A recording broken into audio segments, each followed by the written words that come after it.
ከቫያግራ የሚሻለው የቱን መድኃኒት እንጠቀም? ቫያግራ ምንድነው የሚያደርገው? ከግንኙነት 30 ደቂቃ በፊት ትወስዱታላችሁ። ይገባል። ብልት አካባቢ ያሉትን ደም ስሮች አድርጎ ያሰፋል። ደም ዝውውር ወደ ብልት እንዲሄድ ያደርጋል። ብልታችሁ ይቆማል። ከ2 ሰዓት በኋላ ይልፈሰፈሳል። እሱም ደማችሁን ለቆ ይወጣል። አለቀ። እሱ አይደለም የብልት አለመቆም ችግር ህክምና። ከስር መሰረቱ ማውጣት ነው። የቴስቴስትሮን እጥረት፣ የቫይታሚን ዲ እጥረት፣ የፕሮላክቲን ብዛት፣ የታይሮይድ ሆርሞን እጥረት፣ የጡንቻ መሳሳት፣ የደም ስር መበላሸት፣ የነርቭ መበላሸት፣ ኮሌስትሮል፣ ስኳር፣ ደም ግፊት፣ እነዚህ ነገሮች በሙሉ ለብልት አለመቆም ችግር ምክንያቶች ናቸው። እነሱን አስተካክለን ከስር መሰረቱ ነቅለን ያለውን ችግር ምርመራ አድርገን ማስተካከል እንችላለን። ቫያግራ ተደጋጋሚ ከመጠቀም ይልቅ ባዮ ላይ ባለው ስልክ ቁጥር ትደውላላችሁ፣ ቀጠሮ ታስይዛላችሁ፣ ትመጣላችሁ። እንዳግባብነቱ ህክምና እንሰጣችኋለን። በሬ ሁሉ ጊዜ ክፍት ነው። ብልታችሁን ውስጥ ገብታችሁ ቢልፈሰፈስባችሁ ራሱ ከሷ ቀድማችሁ ብትጨርሱ ራሱ ብልታችሁን አውጥታችሁ በእጃችሁ ማስጨረስ ትችላላችሁ። ብልትንና እጅን አንድ ላይ መጠቀም ሴት ልጅ ቶሎ ወደ እርካታ ደረጃ እንድትደርስ ያደርጋታል።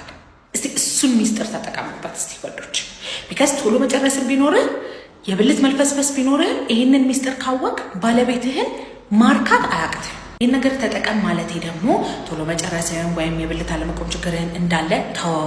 እሷን ካስደሰት ከአንተ መታከም የለብህም ማለት አይደለም። የአንተ እርካታም ለግንኙነት ጊዜ በጣም መታከም አለበት። ስለዚህ ቶሎ መጨረስ ካለብህ፣ የብልት መልፈስፈስ ካለብህ መተህ ደም ስር ላይ፣ ነርቭ ላይ፣ ጡንቻ ላይ፣ ሆርሞን ላይ ያሉትን ችግሮች አይተን እንደ አግባብነቱ ህክምና እንሰጣለን።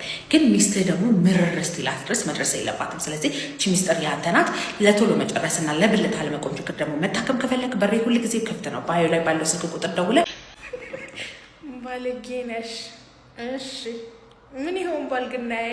አገራችን ውስጥ የማይወራ ነገር ስላወራው ህክምና ለማይሰጠው ነገር ህክምና ልስጥ ስላልኩኝ እቺ ልጅማ የህክምና ዲግሪዋን ለዚህ ነገር ትጠቀማለች ስለምባል ይሁን። ከዛም በፊት ብዙ ነገር ተብያለሁ። ባይጤ አሳዳጊ በደለች ተብያለሁ። ስዳደግ ተብያለሁ። እናትና አባት የለሽም ወይ ተብያለሁ። ብዙ ነገር ተብያለሁ። ምንም አይመስለኝም። ለማንኛውም ከፍቶ ከሆነ እንደዚህ አይነት ነገር ተፈጥሮ እንዴት ብዬ ላናግራት ብለህ ራስህ አፍረህ ተቀምጠህ ተሸማቀቅ ከሆነ እኔ እንደሆነ ማፈርም መሸማቀቅም የለብኝም።